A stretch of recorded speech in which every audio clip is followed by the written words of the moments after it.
कोकण पदवीधर मतदारसंघाची निवडणूक ही आपल्या समोर या ठिकाणी आलेली आहे। मी सर्वात पहिल्यांदा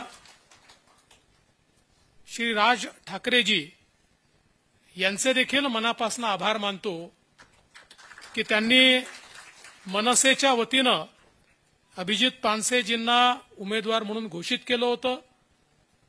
त्यांनी पूर्वी मेहनत देखील केली होती, रजिस्ट्रेशन देखील केलं होतं, पण आम्ही राज ठाकरेजींना विनंती केली की निरंजन डावखरे आपले सिटिंग अशा प्रकारचे इथले आमदार आहेत आणि आपण महायुतीमध्ये सगळे एकत्रित काम करतो आहोत। नुकतंच आपण लोकसभेमध्ये देखील अतिशय चांगल्या प्रकारचं काम या ठिकाणी केलंय आणि म्हणून तुम्ही या ठिकाणी जो काही उमेदवार घोषित केलेला आहे तर त्यांना तुम्ही थांबायला सांगावं आणि निरंजनला पाठिंबा द्यावा।